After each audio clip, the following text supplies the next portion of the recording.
La propriété d'usage universel. Livre 1. L'impasse de l'hybridation. Partie 3. Le retour du réel. La collapsologie et le principe de population.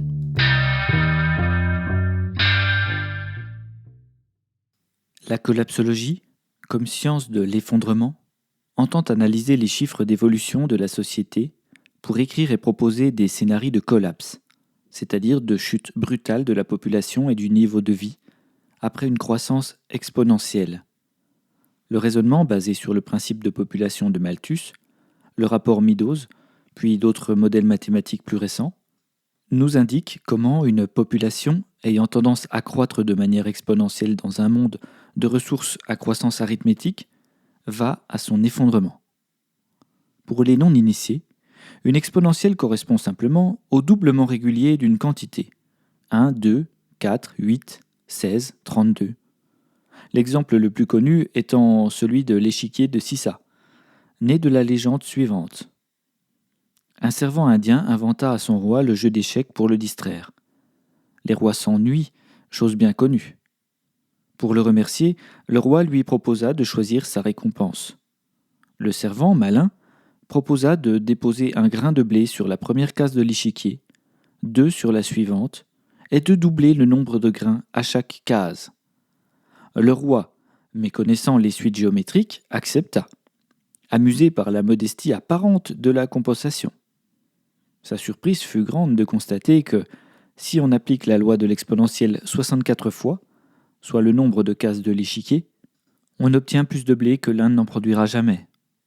Cette science du bon sens nous rappelle qu'on ne peut pas coloniser un espace fini avec une population infinie, et que des mécanismes de régulation entreront nécessairement en œuvre pour que le niveau de population soit à nouveau en adéquation avec les ressources. Le moment de la décrue brutale se nomme effondrement. Attardons-nous sur cette notion. L'effondrement des collapsologues occidentaux se définit comme un processus irréversible à l'issue duquel les besoins de base en eau, alimentation, logement, habillement, énergie ne seront plus fournis à une majorité de la population par les services encadrés par la loi, soit le quotidien d'un tiers de l'humanité. Mais passons ce détail. Il n'est pas question ici de douter du sérieux de l'extrapolation des courbes des différents scénarios de collapse, mais de sortir de la vision palliative et défaitiste proposée par les collapsologues. Selon eux, les dés sont jetés, la destruction biblique est enclenchée. Le grand soir à partir duquel tout basculerait définitivement aura lieu, prenant par surprise toute la société. Le grand soir des collapsologues ressemble à s'y méprendre à une révolution anarchiste. Pourtant, la disparition de l'État représente peut-être le plus grand danger d'entre tous, à savoir la disparition de la seule institution capable de garantir les règles macroéconomiques. Quoi penser de leur travail alors ?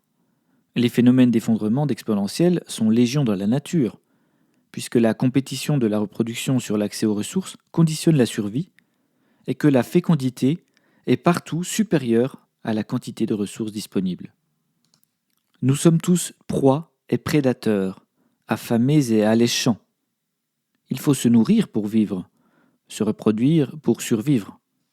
S'il existe un lien entre la nourriture et le nombre d'individus maximum, les puissances de la propriété lucrative le nient, puisqu'il vient contredire leur théorie de la croissance infinie. Elles font comme si les ressources n'avaient jamais de limite, comme si nous n'étions pas confinés à la surface du globe terrestre, dans une couche d'atmosphère respirable d'une petite dizaine de kilomètres, comme si l'atteinte d'un point critique de croissance ne menait pas à une décroissance d'autant plus rapide que le pic est grand. Si je parle de croissance de population et de nourriture, c'est parce que l'analyse de Malthus porte essentiellement sur ces thèmes. Et c'est tout à son honneur d'avoir rappelé cette règle fondamentale. Mais sa condescendance pour les pauvres, présentés comme des fainéants, complotistes, quémandeurs, profiteurs, sans conscience, me semble constituer une preuve de son acceptation des inégalités du système de propriété lucrative, comme naturelle. L'idée que parmi les humains, certains seraient de trop, tendrait à s'éliminer, naturellement, pour le bien commun ou par simple fatalité, ne pose pas la question desquels. Malthus répond là-dessus sans ambiguïté. Ce sont les pauvres et leur progéniture trop nombreuse qui sont vouées à disparaître prématurément. L'idée que la vie des pauvres vaudrait moins que la vie des riches, puisqu'on observe leur élimination en premier lieu, ne justifie en rien la naturalité de cette situation.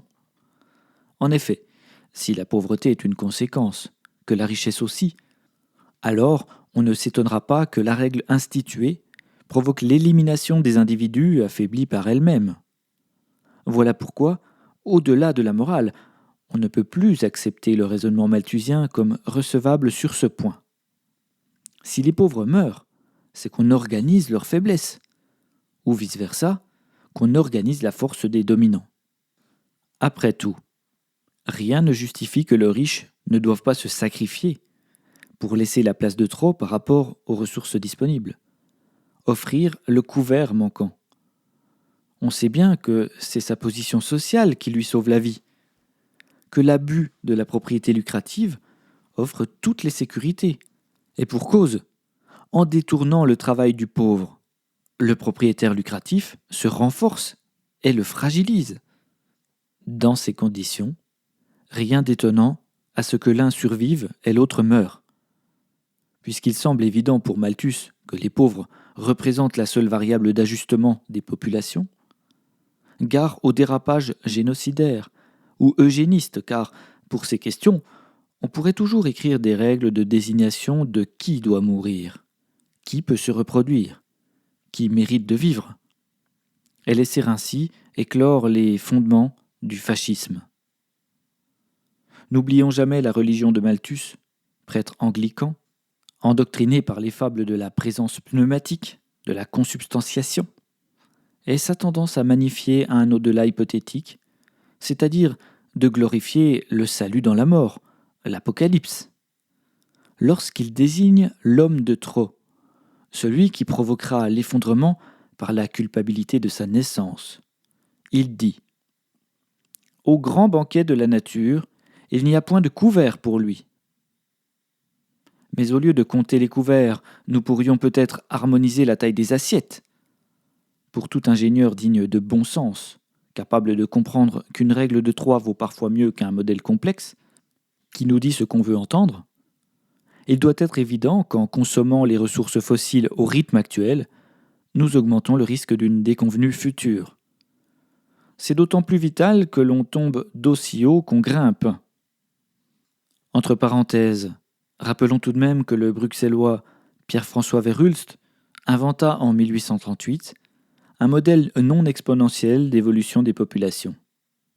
En s'appuyant sur les données de population de la Belgique, il théorisa l'évolution démographique en insérant des facteurs de freinage de l'augmentation du nombre d'habitants. Sa fonction logistique prédisait un seuil de population belge à 6,6 millions d'habitants qui, si l'on retire l'immigration, est toujours d'actualité. On voit donc que la population possède des limites intrinsèques, puisqu'il faut manger pour vivre, travailler pour produire la nourriture, et que cette opération de transformation de la gratuité de la nature en valeur pour l'homme consomme des ressources, dont les plus importantes sont limitées physiquement. Comme la nourriture procède de l'énergie, il paraît évident que l'augmentation exponentielle de la population procède de l'abondance d'énergie, fossile à 80%, dans laquelle l'homme s'est baigné durant les 3 siècles derniers. Au Moyen Âge, les villes vivaient du surplus agricole d'un cercle dont le diamètre correspondait environ à une journée de marche. Leur population se limitait donc à une quantité de nourriture échangeable divisée entre les habitants de la ville. Si Rome pouvait dépasser le million d'habitants, ce fut le résultat de l'exploitation des provinces, des rives du Nil dont les céréales parvenaient à la capitale de l'Empire par transport fluvial et maritime. Les Romains ne produisaient pas toute leur nourriture. Ils importaient des surplus agricoles prélevés dans l'Empire. Aujourd'hui, le 8e milliard d'êtres humains provient de l'exploitation mécanisée des terres arables défrichées, sur base exclusive des énergies fossiles, tant pour la mécanisation que pour la fertilisation, le conditionnement, le transport, la conservation, la transformation finale, la gestion des déchets, etc. Même si les plantes ou les poissons sont des ressources rapidement renouvelables, L'énergie dépensée par les machines qui permettent leur récolte procède du principe du potentiel fini de travail d'une ressource. Nous pourrions utiliser plus intelligemment nos technologies, par exemple avec des machines capables de trier et renvoyer les femelles pleines d'œufs à la mer. Mais il arrive tout de même une limite absolue d'exploitation dans la disparition de l'espèce recherchée. Par exemple, sans la découverte du pétrole, il n'y aurait probablement plus aucune baleine dans l'océan. Sans éclairage et sans relâche, nous les avons chassées pour alimenter des lampes à huile. Et la faillite du capitaine Ahab n'a pour origine que le remplacement de l'huile de baleine par l'huile de terre. Pourtant, la ressource en baleine est parfaitement renouvelable, à condition de laisser la possibilité à l'espèce de se renouveler. Cet exemple illustre le principe qu'il ne suffit pas qu'une ressource soit gratuite et renouvelable pour pouvoir l'extraire de manière illimitée. Pour les ressources renouvelables, il existe donc un principe amortisseur qui impose une vitesse maximale d'extraction, à partir de laquelle la ressource s'épuise plus vite qu'elle ne se régénère. Si l'on injecte trop de travail humain pour exploiter une ressource, celle-ci peut aller jusqu'à la disparition. Le croissant fertile transformé en désert par un excès de travail du sol donne une idée de ce que signifie l'extrême injection de travail dans l'extraction d'une ressource. Combien de travail humain faudrait-il injecter pour le rendre à nouveau fertile, si tant est que cela soit réversible? Mais certaines ressources renouvelables ne s'érodent pas, comme la lumière du soleil par exemple. Si capter toute la lumière du soleil ne fera jamais disparaître le soleil, cela pourrait avoir des conséquences sur l'environnement, puisque le problème résolu de l'énergie abondante et renouvelable se transformerait en problème climatique. Cette expérience de pensée divine doit nous rappeler que tout acte humain, donc tout travail humain, a des conséquences, puisque le travail ne consiste jamais en rien d'autre qu'à une modification des flux. Tout travail humain génère une valeur pour son acteur et des sous-produits indésirables. Manger des aliments revient à détruire ce que la photosynthèse a construit, en combinant le carbone des aliments à l'oxygène de l'air pour expirer du dioxyde de carbone. Heureusement, notre respiration ne suffira pas à consommer tout l'oxygène émis au paléoprotérozoïque que les plantes et les algues recyclent pour nous gratuitement grâce à la photosynthèse. Les systèmes familiaux, ou plus largement anthropologiques, constituent historiquement des leviers puissants d'adaptation de la population à la quantité de nourriture disponible. Au temps de Malthus et dans les millénaires précédents, des moyens comme le célibat monastique, l'âge et le type de mariage, la corésidence, les lois de succession, l'émigration, l'enrôlement des garçons dans l'armée, limitaient de facto la population par réduction des opportunités de reproduction. Dans chaque pays, la situation observée allait dans un sens qui permettait de contenir la démographie au niveau des subsistances disponibles. L'arrivée des énergies fossiles a chamboulé ces rapports sociaux millénaires, en permettant la mise en culture de millions d'hectares avec la plus grande facilité. Pour cause, ces ressources naturelles gratuites qui demandent si peu de travail pour leur extraction et ouvrent à une démultiplication sans précédent de la force humaine, ont déclenché un immense potentiel de travail.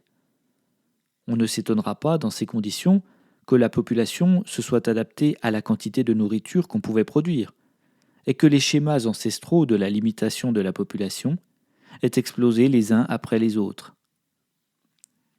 L'effondrement peut aussi prendre une dimension politique, car les failles conceptuelles de la proposition hybride n'offrent aucune issue écologique. Elle vivra son effondrement comme elle est née. Parmi ces failles, il y a la course mercantile à la rente, peu importe ses conséquences, sa dimension religieuse, donc sa périssabilité, à l'instar de toutes les mythologies. Dans le mouvement néolibéral, il existe la volonté de créer un homme nouveau, bien que les néolibéraux se soient moqués des soviétiques à ce propos, et qu'ils aient maudit les fascistes pour des ambitions analogues. Tous les systèmes s'effondrent, tous les régimes, toutes les formes politiques, les religions, les civilisations. Le nier, c'est nier le cycle du vivant. Qu'on me prouve que la naissance épargne de mourir. L'éternel retour concerne la vie dans sa globalité physique et morale. Il inclut les notions de naissance, croissance, effondrement, mort. Contient la preuve de la vitalité qui, sans ces notions, ne pourrait s'exprimer. Ne nous laissons pas émouvoir par notre destin connu d'avance. Soyons adultes et voyons comment composer avec lui. Nous sommes à l'heure du bilan, à l'heure du choix. Nous devons nous réinventer et choisir parmi les attitudes suivantes. La première, la naïveté et l'ignorance. Mourir de bêtises, faute d'avoir produit l'effort de comprendre, prévoir, visionner, réfléchir. La deuxième, le cynisme. Maintenir l'état d'instabilité tout en sachant que l'effondrement va se produire dans le seul but de vivre intensément jusqu'au bout. La troisième, le déni. Le moteur chauffe, quelques voyants s'allument, mais on accélère. La quatrième, l'anticipation. Prendre conscience que la fin d'un cycle de civilisation arrive, mais agir pour en atténuer les effets et essayer de rebondir.